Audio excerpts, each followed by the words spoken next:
మనుషులు మన సమస్యలో మనం ఉంటే మన సమస్యలో వచ్చి తలదూర్చి ఎంజాయ్ చేసే వాళ్ళు చాలా మంది ఉంటారు. సమస్యల్లో వచ్చి వాళ్ళు తలదూర్చడం ఎందుకు అని అంటే మనమేం చేసామా అని తెలుసుకోవటానికి, ఏది పోని సలహా ఇవ్వటానికి కాదు, మనం చేసే తప్పుల్ని వేలెత్తి చూపటానికి, ఎంజాయ్ చేయటానికి అంతే. అయ్యో వాళ్ళు బాధలో ఉన్నారే అని పాపం అని జాలిపడే లోకం కాదు ఇది. లోకంలో అసలు అలాంటి మనుషులే లేరు. ఏ కుటుంబంలో బతికే మనుషులు కూడా ఒకరినొకరిని చూసుకొని కుళ్ళు కుతంత్రాలతో బతికే కాలం ఇది. అండ్ రక్త సంబంధికులు అన్న తమ్ముడు అక్క చెల్లి అనేవి కేవలం పేరుకు మాత్రమే. ఫ్యామిలీలో ఉన్న ఒకే రక్తం అయినా కూడా ఏదైనా ఒకరు చిన్న తప్పు చేశారనుకోండి, నీ వల్లే ఇది జరిగింది, నీ వల్లే ఇదంతా చేసావు, నువ్వే చేసావు, నీకు డబ్బు ఎక్కువైందని కళ్ళు కనిపించట్లేదు, కొవ్వెక్కి చేసావు, నువ్వు ముందులా లేవు, మారిపోయావు. డబ్బులు కనిపించగానే మనుషులు కనిపించకుండా అయిపోయారు.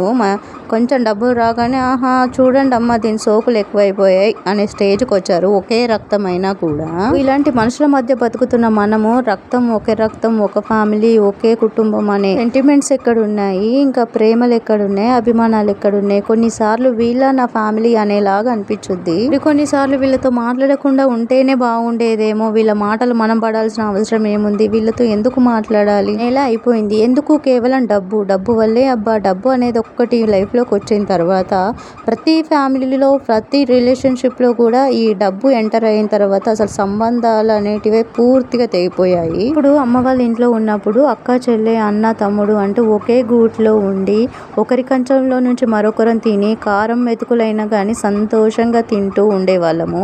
అలాంటి రోజులు మళ్ళీ తిరిగి వస్తాయన్న ఆశ అయినా ఉందా? పోనీ అలాంటి రోజులు మళ్ళీ ఎక్స్పెక్ట్ చేయొచ్చా?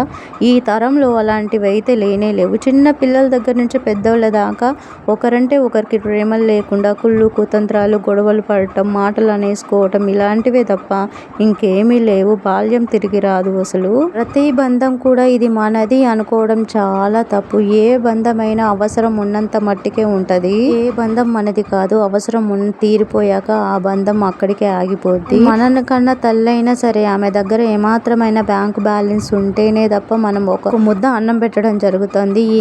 మనం రోజు వండుకునే వంటలో ఎంత మాత్రం అన్నం ఫుడ్ వేస్ట్ కాకుండా ఉంటది, ఎంత కర్రీ మిగిలిపోకుండా ఉంటది చెప్పండి. అలాగే ఒక మనిషి మనని చాక్తో పొడిస్తేనో లేకపోతే కట్టెతో కొడితేనో ఆ నొప్పి మానేంత వరకే నొప్పి ఉంటుందేమో, కానీ ఒక మనిషి నోటితో నాలుకతో మాట్లాడే మాటలు, అవి పెట్టే టార్చర్ లైఫ్ లాంగ్ ఉంటానే ఉంటాయి. నిద్రపోకుండా చేస్తే ఒక మైండ్ని అంత డిస్టర్బ్ చేస్తాయి.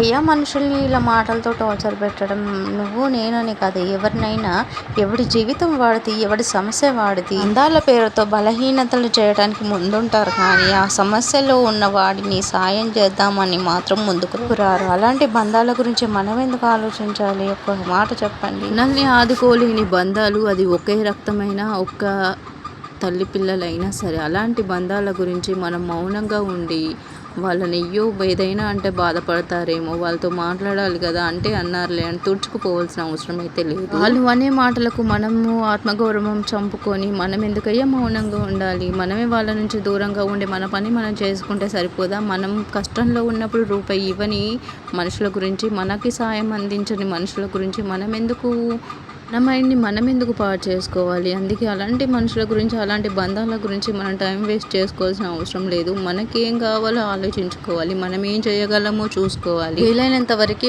అలాంటి మనుషులతో దూరం ఉండడమే బెటర్. అది ఎలాంటి వాళ్ళైనా సరే మనల్ని బాధ పెట్టే మనుషుల దగ్గర నుంచి దూరం ఉండి మన పీస్ని మనం పోగొట్టుకోకుండా ఉంటే చాలా మంచిది. ఒక మనిషిని నమ్మి మన విషయాలు ఏవి చెప్పకూడదు. అది ఇంట్లో వాళ్ళైనా బయట వాళ్ళైనా సరే మన ప్రైవసీ అనేది మనకు ఉంటే చాలా మంచిది. ఎందుకంటే మన దగ్గర నవ్వుతూ మాట్లాడుతూనే మన వెనకాల నానా మాటలంటారు. ముసుగేసుకొని నటించే మనుషుల మధ్య బతికే కంటే ఒంటరిగా నువ్వు నీ పని చేస్తా, నీ తిండి నువ్వు తింటూ నీ పని నువ్వు చేసుకుంటూ ఉండటమే బెటర్. మంది మనుషులను చూస్తుంటే నిలవెల్ల స్వార్థంతో నిండిపోయి ఉంటున్నారు. వాళ్ళకి అవసరం ఉన్నప్పుడు మంచోళ్ళు, అవసరం తీరిపోతే చెడ్డోళ్ళం అయిపోతాం వితిన్ సెకండ్లోనే. వాళ్ళకి మనతో మాట్లాడే ప్రియారిటీ ఉండదు, మనం అంటే ఇంపార్టెన్స్ ఉండదు, కానీ మన అవసరాలు మాత్రం వాళ్ళకి కావాలి. సారీ. వాళ్ళకు అవసరం ఉన్నప్పుడు మాత్రం మనకు కావాలి. అదబ్బా ఎందుకు నాకు ఈరోజు మీతో అందరితో షేర్ చేసుకోవాలనిపించింది. సో ఇలా మాట్లాడుతున్నా. ఏదైనా తప్పుగా అంటే ఏమనుకోకండి. అండ్ ఇవాళ అయితే మక్కగారెలు చేసుకుంటున్నాం. మక్కగారెల సీజన్ ఇదే కదా. సో ఇప్పుడు పంట వచ్చే మూమెంట్ కాబట్టి ఈ టైంలోనే మా నాగర్ కర్నూలు సైడ్ అయితే మక్క కంకులు దొరుకుతాయి. సిరిసిల్ల సైడ్ అయితే ఎనీ టైం ఉంటాయి అక్కడ. ఈ సైడ్ అయితే అస్సలు దొరకవు. నేనైతే ఎప్పుడు ఇటువైపు మక్క కంకులు కాల్చి అమ్మటం కానీ మక్క కంకుల్ని ఇలా ఊర్లలోకి తీసుకొచ్చి అమ్మటం కానీ ఇట్లాంటివి అయితే నేను ఎప్పుడు చూడలేదు. మా ఆయన వాళ్ళ ఫ్రెండ్స్కి మక్క చేను ఉందన్నమాట. ఇంకా వాళ్ళ చేను నుంచి కొన్ని తినటానికని అలా తీసుకొస్తాడు స్పెషల్గా నా కోసమే. మా ఆయన కూడా ఎప్పుడు తినలేడు ఇవి. నేను పెళ్ళైన తర్వాత ఆయనకి చేసి ఇచ్చిన రెసిపీ అండ్ ఆయనకు నచ్చిన రెసిపీ ఇదే. అండ్ నా బుడ్డోడికి కూడా చాలా బాగా నచ్చాయి. నా కొడుక్కి ఇవి అయిపోయాయి అన్నా కూడా వాడు వినలేదు, కావాలమ్మా అంటూ. నేను సైలెంట్గా ఉన్నంతసేపు ఏం మాట్లాడట్లేదు. నేను మాట్లాడడం స్టార్ట్ చేసిన టైంలో తను అరుస్తుంది. చూడండి. రుహమ్మా అమ్మ. పిల్లలు ఉన్న ప్రతి వాళ్ళకి తెలిసే ఉంటుంది. పిల్లలతో అయితే మామూలుగా ఉండదు. ఇంకా సమ్మర్ వచ్చేసింది కాబట్టి ఇంకా స్కూల్కి వెళ్ళే పిల్లలు ఇంట్లోనే ఉంటారు కాబట్టి ఫుల్ హంగామా ఉంటుంది. అండ్ లాస్ట్లో ఇవే మిగిలాయి. అబ్బా నేను చేస్తుంటేనే మా వాళ్ళు తినేశారు ఇలా. ఇక మిగిలిన వాటిలో ఇంకా మనిషికి ఒకటి అలా షేర్ చేసుకున్నాం. అండ్ ఇందులోకి టీ నంచుకొని తిన్నా. టీలో అయితే చాలా బాగుంటుంది. అండ్ మా ఇంటి ముందు చెట్లు చూసారా పూలు ఎలా పూసాయో. అరే అబ్బాయి ఇవాళ వీడియో అయితే ఇంతే. మళ్ళీ మంచి వీడియోతో కలుద్దాం. వీడియో నచ్చితే చిన్న లైక్ అండ్ సబ్స్క్రైబ్ చేసుకోండి. కాస్త సపోర్ట్ చూపించండి అబ్బా. బాయ్.